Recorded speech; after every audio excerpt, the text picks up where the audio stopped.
The island of San Andres is part of Colombia, but it's situated about 100 miles east of the coast of Nicaragua. And there's a 30-kilometer road that goes around the island. And one day we took a scooter and we went all the way around the island.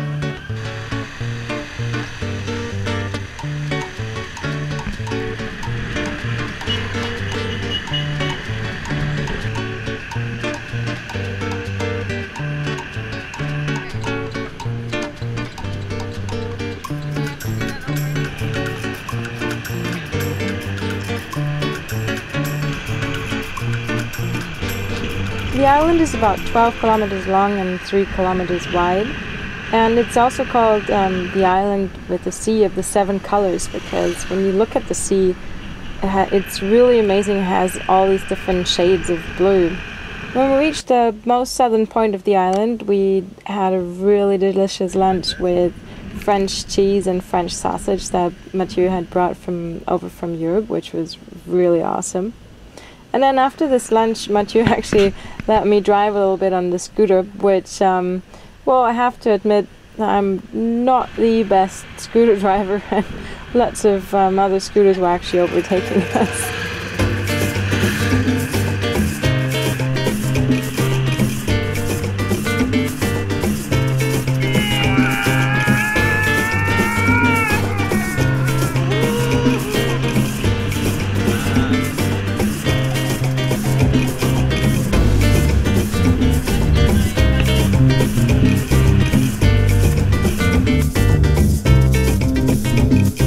At the other side of the island we stopped for a little snorkel break, and actually it's quite relaxing if once in a while you do not take your spear gun with you if you go exploring the underwater world, because you just have a different view on flora and fauna if you're actually not on the hunt for your own food. And there it's really beautiful. There's some really beautiful coral formations and, well, obviously a lot of little nice fish as well.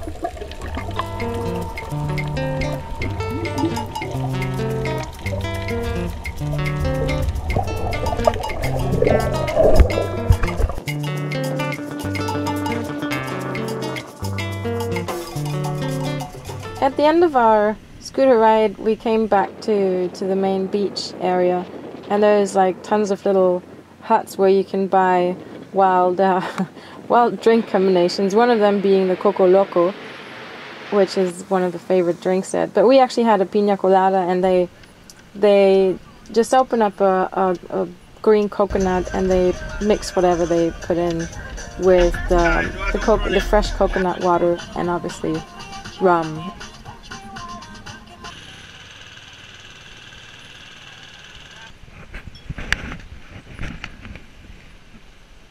And one night Matthieu took me out for a really nice dinner, one of the restaurants at the shore, and we had a really nice steak dinner and a nice glass of red wine, which you don't really get that often if you live on a boat, but yeah, it's nice to be a bit spoiled once in a while.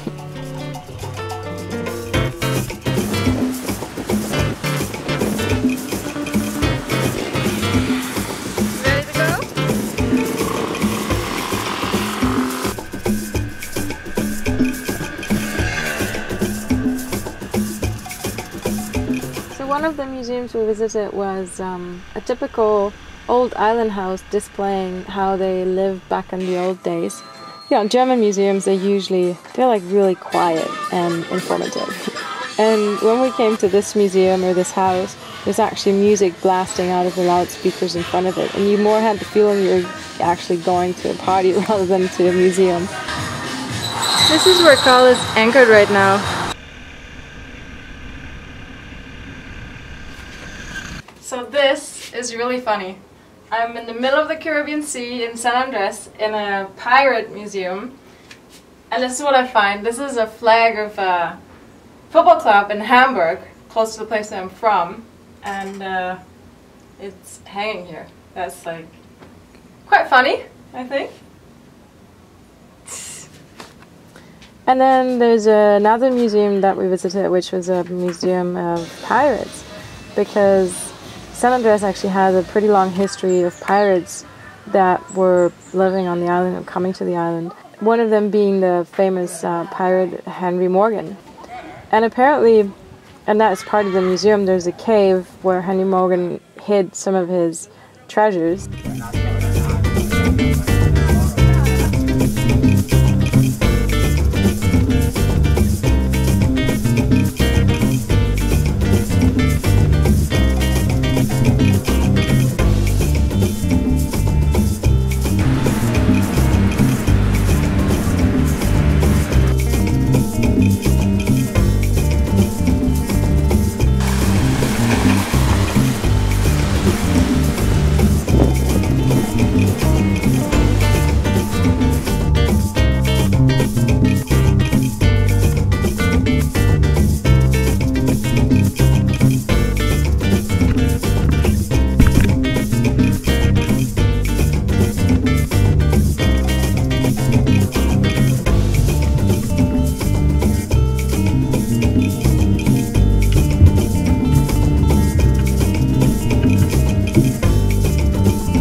Well, there's also a couple of boat projects we did whilst we were in San Andres, waiting for a good passage to sail further on north. Well, I told you that before the departure from San Andres there is a hole in my exhaust pipe, and luckily I'd already bought a spare one in Colombia, so all I had to do was actually take out the old one and replace it with the new one. But then, you know, saying all I had to do was just usually ends up in a day's work, and, you know, trying to get things off and putting them back together. But in the end it worked out fine. We started the engine and there's actually no water coming out anywhere, so that was a good fix. And also we did some small wood projects. Matthieu helped me to build a small shelf for the inside of Karl, and I finished some of the shelves in the back cabin to store some of the snorkeling gear.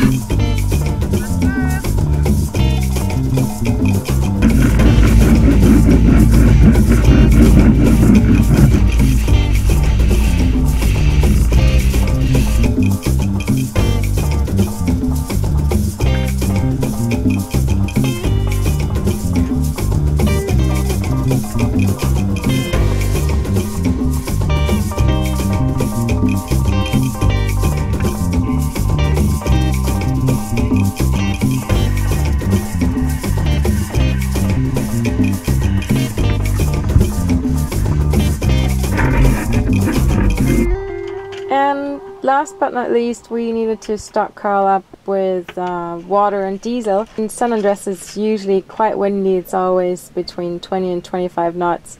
And I called the owner of the marina, Nene, and he said it was not recommendable to actually come down to the pier with a sailboat. So what we did is I bought a big jerry can of, well, I guess it was 20 gallons or something, and we rode with the waves and the wind. Well, Matthieu actually rode with that and another maybe 20 or 15 gallons of water to the boat, which was quite the adventure. Karl's about ready to go, and all we're doing now is waiting for a reasonable weather window to head further up north to Guanaja, which is part of Honduras. But more about that next week.